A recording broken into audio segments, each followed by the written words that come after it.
Hello, my name is Alexander Garton-Eisenacher, and I'll be speaking today about the theme of temporal transcendence in classical Christian and pre-Qin Daoist thought. Now, if you have any prior experience with Chinese metaphysics, you're probably familiar with the long-established conclusion that pre-Qin Daoist and classical Christian thought use entirely different conceptual frameworks. That's ultimately led to a presentation of the two philosophies more broadly as fundamentally incompatible. So why should we care about that? Well, pre-Qin Daoism is probably the most metaphysically conscious of the ancient Chinese philosophies, and it's historically had a huge influence on Chinese culture.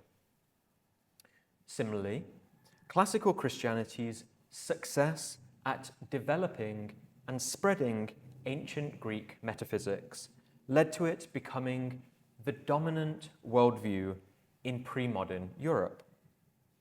So if we accept that these two ancient philosophies are simply contradictory, then it seems to follow that the Chinese and European cultural understandings of reality have little in common that could allow for meaningful dialogue or shared understanding. Today, though, I'm going to challenge this view by talking about an area where contradiction between pre-Qin and classical Christian metaphysics seems perhaps most prominent: the nature of time. So let's begin with the classical tradition. Beginning with Parmenides, reality was understood in terms of immutable being, with change and time disregarded as illusions. Now, Plato and Aristotle did partially reintroduce change, and therefore time, into Greek philosophy. But immutable being basically remained as the basis of metaphysics, and this continued into Neoplatonic philosophy as well. Underlying this focus on immutability is a deeper causal connection between existence and inner unity. We can see this connection in the thought of Aristotle, Plotinus, and then going into Christian theology, Augustine. At one end of the scale, all things need at least some sort of unity to exist. Otherwise, they'd simply fall apart. At the other end of the scale is absolute simplicity, which denies even conceptual divisions. This absolute simplicity naturally entails immutability because all change requires composition. In other words, there have to be some features that change, but other features that stay the same, so that there can be a basic identity that remains despite the change. Now, Aristotle famously defined time as the measure of change. With that definition, he imagined everything in time as continually moving.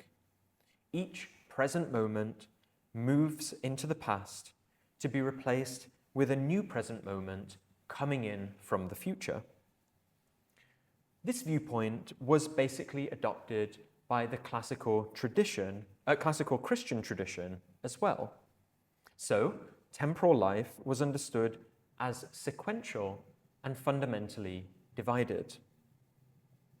If things are only real to the extent they're unified, though, then life in time can only have a low degree of existence. So it became crucial to assert that God's eternity is conversely absolutely unified. And that resulted in Boethius's seminal definition of eternity as the perfect possession altogether of an endless life. Now let's turn to ancient China.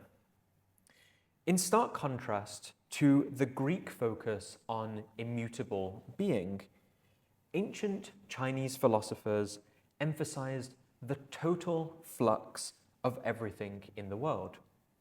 So they logically concluded that change is the basis of reality. In the Pre-Qin Daoist texts, all change is thought to be structured by a meta-narrative of procession from Tao and return to Tao as the ultimate origin. Time is discussed in terms of the concrete change of the world. So like in Aristotle's definition, we see a strong connection between time and change. But while Aristotle just thought of time as the unit to measure change, the Pre-Qin Daoist writers think of time as the generative force behind the transformation of the universe. And that means that change requires time, not the other way around. So unlike in Greek thought, the Chinese view of reality sees time as a fundamental framework. And because of that, we never find the idea of an eternal reality divided from the temporal world. And Tao isn't presented as immune to the cyclical change of reality, but as supremely cyclical. The logic is that if Tao is the source of reality, then the transformation that characterizes that reality must have its very basis in Tao. Let's pause for a moment and think about what we actually mean when we talk about Tao's circular movement. Now, probably the most convincing explanation is the one given by Norman Girardot, that it refers to Tao's act of generating reality. So, Tao generates reality by going out from an original condition of unity and then reverses itself to return to this original state.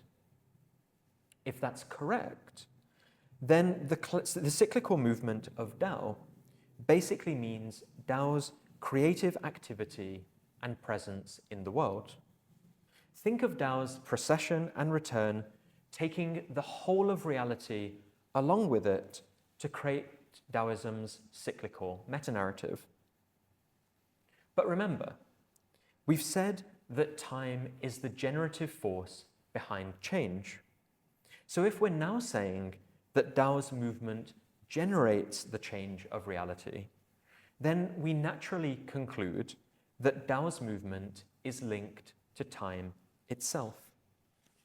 And in fact, we see this very link across early Taoist literature in the common association of Tao with the image of flowing water, because that same image is also a very common analogy for time in ancient China.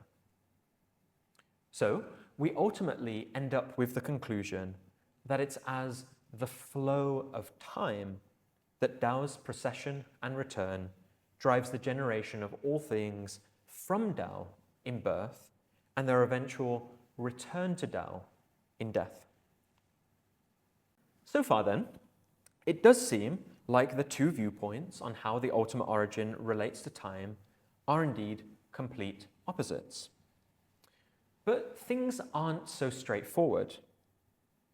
If we look carefully at the Pre-Qin Daoist literature, we can see that even though there is a strong association between Tao and the flow of time, the texts also talk about existence before phenomenal temporality. So it's clearly a mistake simply to identify Tao with our experience of time. This explains how Tao can be the archetype of change, but can also be repeatedly contrasted with the transformation in the universe in passages like Lao Tzu 11 or Zhuangzi 23. In the Pre-Qin texts, this transcendence of phenomenal change expresses itself as a sort of peculiarity to the way Tao relates to time. So, for example, Zhuangzi 6 says that Tao isn't old, even though it has existed before antiquity. In this way, Taoism's attempt to understand the character of Tao can be understood as an attempt to uncover a single point of constancy that can be relied upon amidst the flux of everything else. In Pre-Qin Taoist literature, this idea of Tao's constancy is captured by the term hung.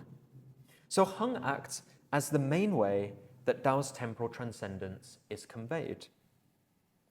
Of course, the immediate question we need to answer is how Tao can be described as hung despite being so closely linked to change and time. To solve this, we need to examine Hung's logogram. On the slide, you can see the earliest extant version of the character Hung. It resembles a bow, which is supposed to evoke the arc of the sun's movement across the sky, or as you can see from the GIF that I've placed on the slide, the cycle of the moon's phases. That image was originally supposed to identify Hung with the permanence of the celestial bodies, most likely. But over time, it led to Hung combining both permanence and change.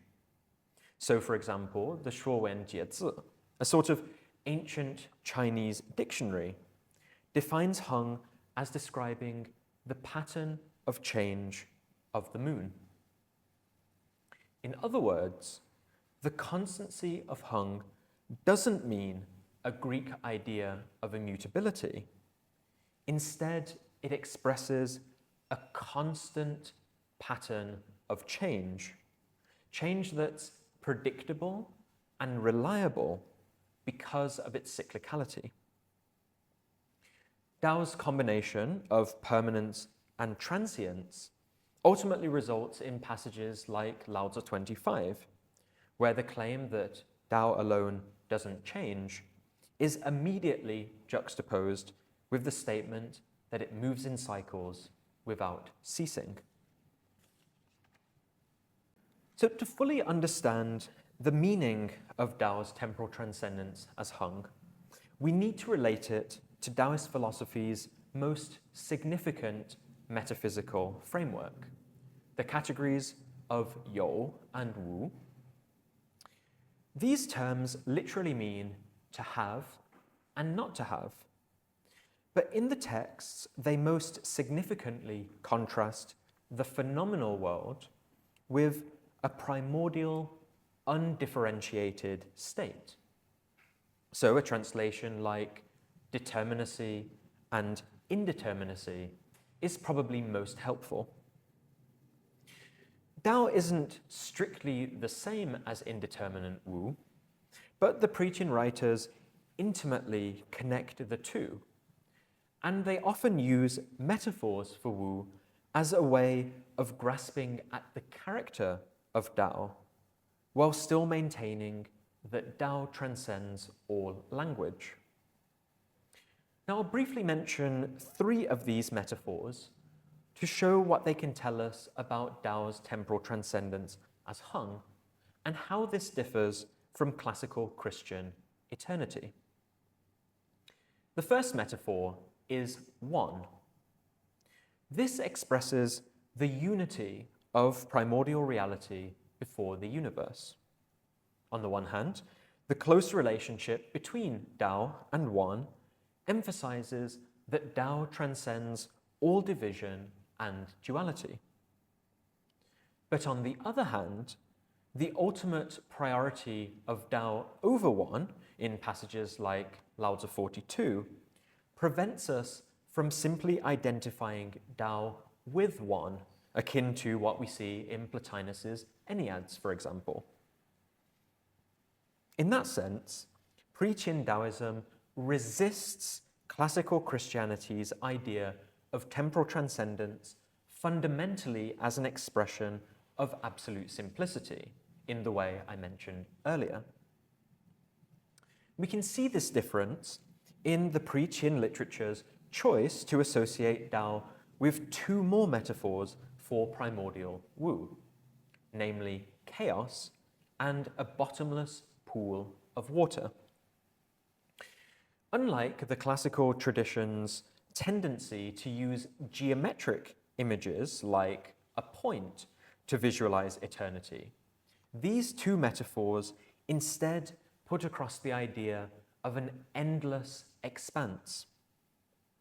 The upshot is that Tao's transcendence shouldn't be understood in Platonic terms as the ultimate unified form of being, but rather as an infinity that lacks all differentiation.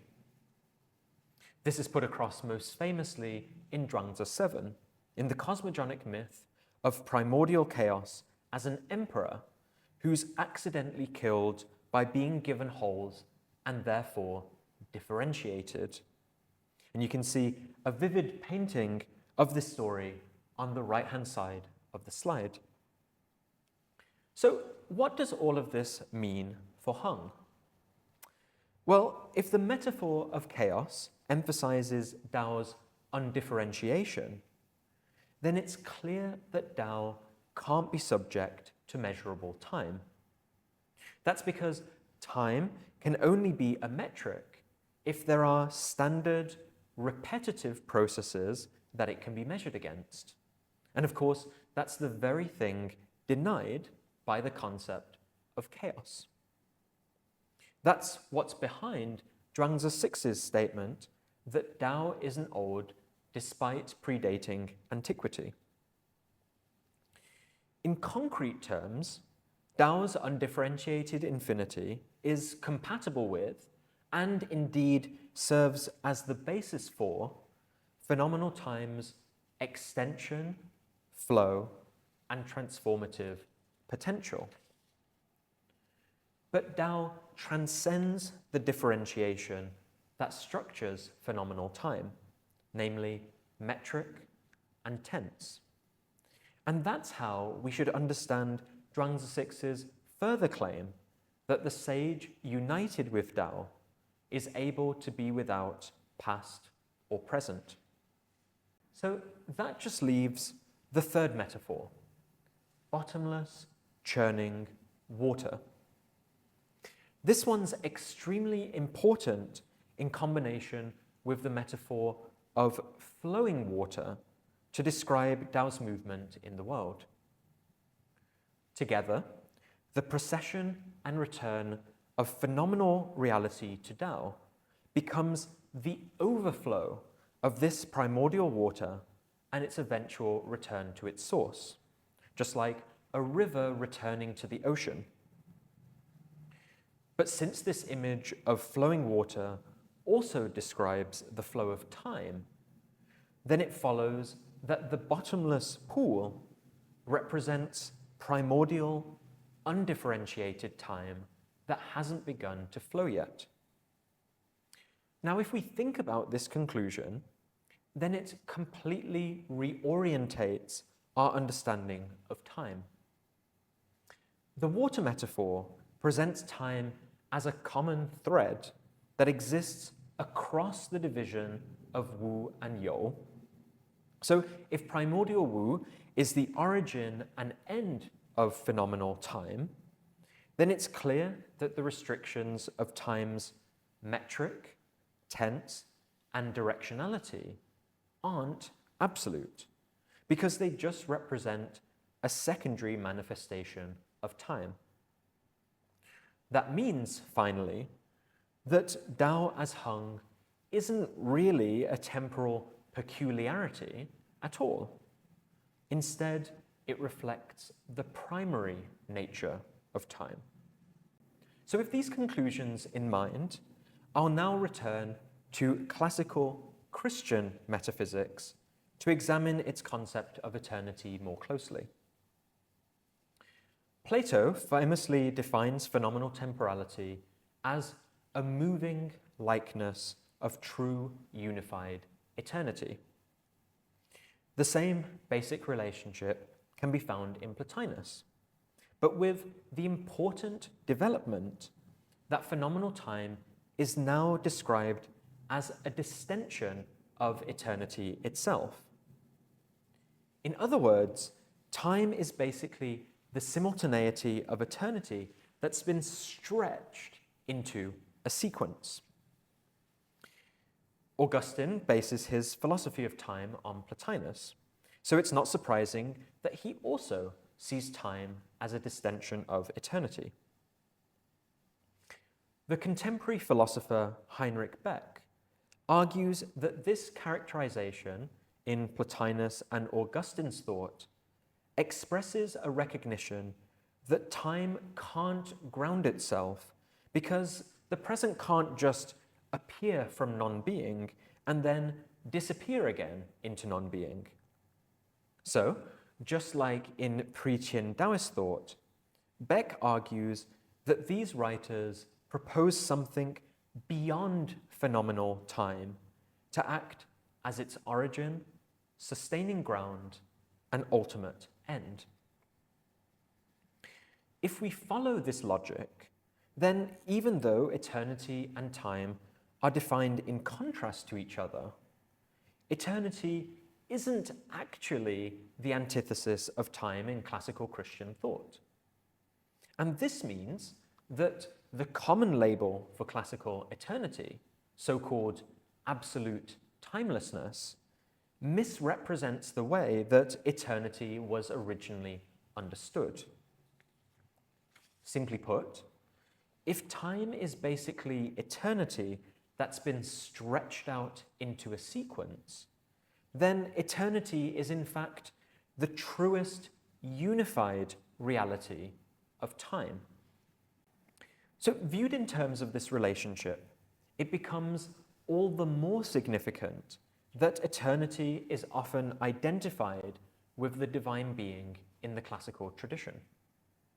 For example, both Thomas Aquinas and Anselm argue that an absolutely simple God must be identical with his attributes, which means that God is eternity itself.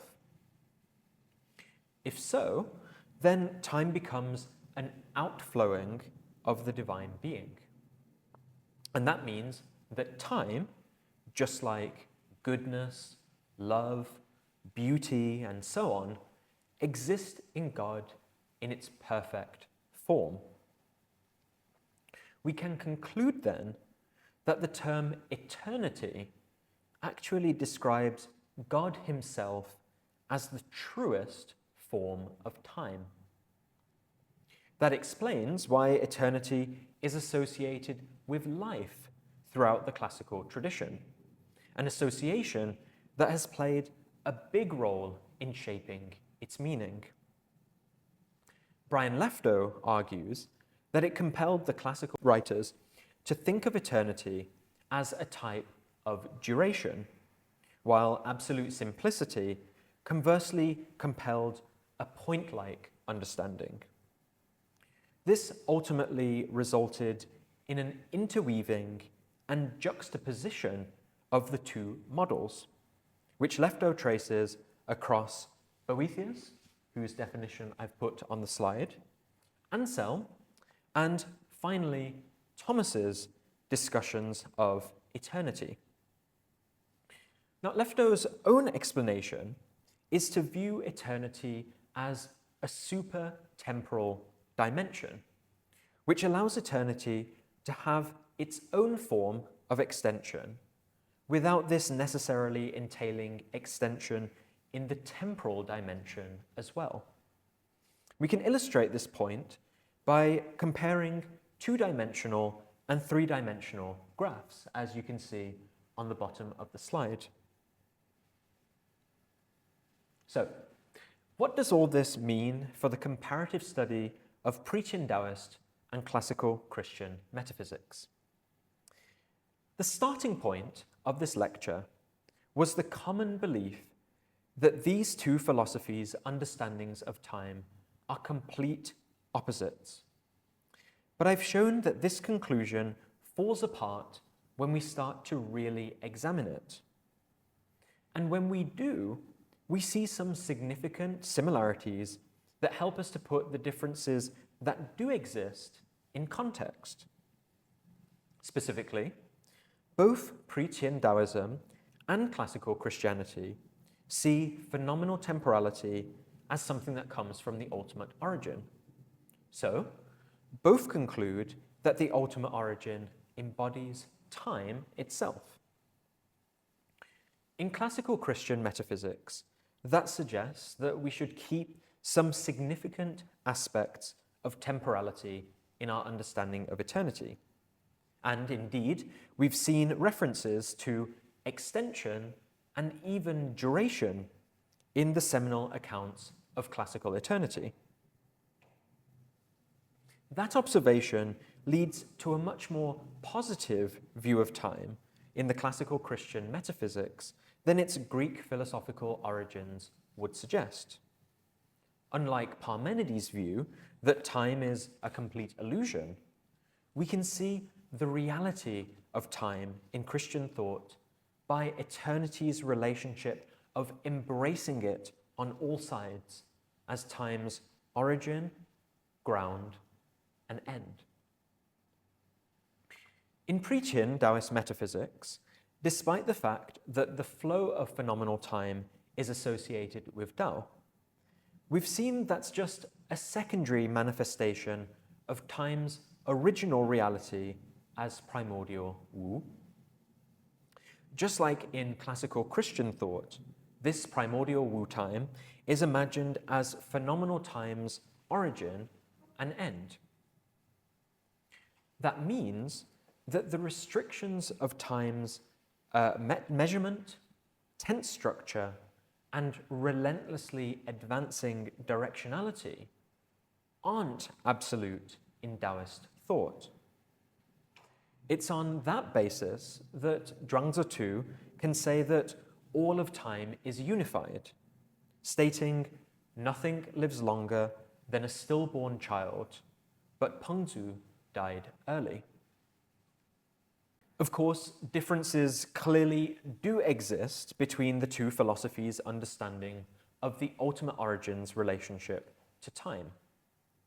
But the key point is that a simple opposition between temporality versus timelessness that's historically been assumed simply isn't correct. Instead, the key difference between the two is that Taoism thinks of temporal transcendence in terms of undifferentiated infinity, while Christianity thinks of preeminent, unified being. Now, that difference might seem small, but it has a huge impact on epistemology. If we say that the ultimate origin is undifferentiated infinity, then we inevitably conclude that it can't be described, because it transcends any labels that might define and limit it. So Pre-Qin Taoism can only get around this limitation by using Wu metaphors to approximate Tao.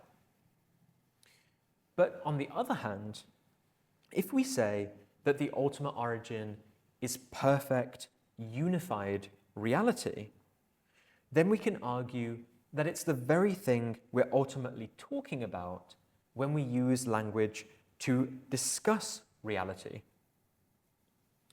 That logic led Thomas to argue in question 13 of the Summa that we can speak about God truly without needing to rely on metaphor, using what he calls analogical signification. Ironically, that means that Christian metaphysics is ultimately able to establish a stronger identification between the ultimate origin and time than is possible in Taoist metaphysics. In other words, we can say that the Christian God is none other than time itself, but Tao as hung is never strictly the same as time. That's because even in its primary form, as the bottomless pool of water, time is only ever a derivative manifestation of Tao as Wu. That point can be seen in the fact that Hung describes both a transcendent permanence and an immanent transience through the image of this repeated cyclical movement. On the other hand, primordial time, as Wu, can't remain unified and undifferentiated when it flows out into the world, as You. Because eternity in Christian metaphysics is associated with absolute simplicity, phenomenal time is thought to come about from a lack of unity that can't match divine perfection. So, even though God is identified as authentic time, the flow of time in the world is divided from God. Now, that argument is coherent in Christian metaphysics because time isn't itself considered ontologically primary. Eternity isn't the basis for simplicity, but simplicity's consequence, just as time isn't the basis for composition and change, but their expression in the world.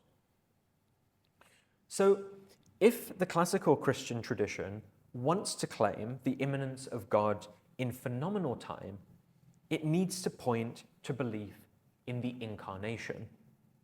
It's only in that way, under the logic of communicatio idiomatum, that Christian philosophy can say that the Son is the temporal human Jesus, while still protecting the Son's divine nature as eternal. In early Taoist thought, though, time is seen as the generative force behind the change that characterizes phenomenal reality. So it does have ontological primacy. And because of that primacy, the flow of time doesn't take on the idea of fragmented being that we see in the Platonic Christian tradition. Instead, time is the very thing that brings about all perfection and value in the world. So of course, as the ultimate origin of reality and as the structuring principle of reality's transformation, Tao has to embody temporal flow. And that leads to the idea that time's flow is a manifestation of Tao's movement in the world. Unlike in classical Christianity's divine simplicity, that conclusion's possible because Tao's transcendence doesn't rely on a distinction between eternity and time, or if we want to put it in Taoist terms, a distinction between Wu and You. So it's possible for Tao to bridge that divide and to be immanent in phenomenal temporality while still being conceptually distinct from the world. So, if we want to summarize all of this, what can we say?